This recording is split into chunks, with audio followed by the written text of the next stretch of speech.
Welcome to Friendly Money. We're helping you build your financial independence one step at a time. You work hard for your money, but the question is, are you making it work hard for you? Most people leave their savings in a basic bank account and never look at the fine print. Today, we're breaking down the absolute basics of savings accounts and how interest works in plain English. No confusing jargon. By the end of this video, you'll know exactly how to make your bank pay you. Before we dive in, I'm not a licensed financial advisor. This content is for educational and informational purposes only and is based on U.S. banking rules. This video does not constitute professional, financial, investment, or legal advice. Always do your own research or consult a qualified professional before making any financial decisions. Sources are linked in the description. Thank you. What is interest? Interest is the fee a bank pays you for the use of your money. When you deposit money into your bank account, they don't store it in a vault. Instead, the bank uses your money to make loans to other people for things like mortgages, auto loans, and business loans. In exchange, the bank will pay you a small fee for letting them use your money. That fee is the interest rate. For example, if you deposit $1,000 into a savings account for 1 year with a 4% interest rate, at the end of that year, you would have earned $40 in interest. But here's where it gets more interesting. What is compound interest? To put it simply, compound interest is the interest you earn on both your original money deposit and the interest you've already earned. For example, let's look at a one-time $1,000 deposit into a savings account over a 3-year period, and we'll use a hypothetical 4% interest rate. Also assume it compounds once a year and the numbers are rounded for simplicity. For the first year, the starting balance of this imaginary savings account as of January 1st is $1,000. The interest earned over the next 12 months at 4% is $40. So your ending balance as of December 31st is going to be $1,040.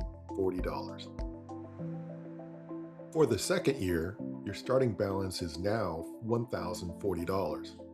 The interest earned for the year is $42. This is where your interest starts to compound, because now each year you earned interest on your previous year's balance.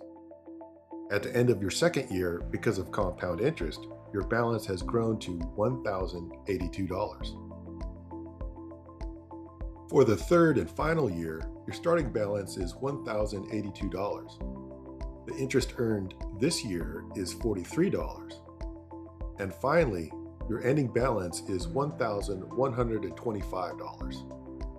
Over the 3-year period, you earned interest on the original $1,000 plus all the accumulated interest. Compounding can happen daily, monthly, quarterly, or annually. The more frequently it compounds, the more you earn. With compounding interest, time is your best financial friend. And the earlier you start, the harder your money works for you. There are 2 key terms you need to understand: annual percentage rate and annual percentage yield. And they are not the same thing. The annual percentage rate is usually what you owe when you borrow money, like mortgages, personal loans, or credit cards. You want this number to be low. Now, this is the number that you need to pay attention to regarding your savings account, because the annual percentage yield factors in both the interest rate and how often that interest compounds throughout the year. When saving or comparing savings accounts, a higher annual percentage yield is better for you. Traditional banks versus online-only banks. So, why do some savings accounts offered by online-only banks pay so much more than some traditional banks? It mostly comes down to overhead and competition. Traditional banks have physical branches, large staff, and lots of operating costs. These costs come out of their profits, which means less money flowing back to you in the form of interest. Online-only banks operate with far lower overhead because they don't have to pay for physical branches or tellers, and they're able to offer higher interest rates in the form of high-yield savings accounts. In some cases, they compound daily and credit the interest monthly. One critical thing to always verify: make sure any savings account you open is FDIC insured. This program protects your deposits up to $250,000 per depositor, per insured bank, per ownership category. So your money is safe even if the bank fails. Credit unions are federally insured by the National Credit Union Administration and offer similar coverage. Here is something most people don't realize.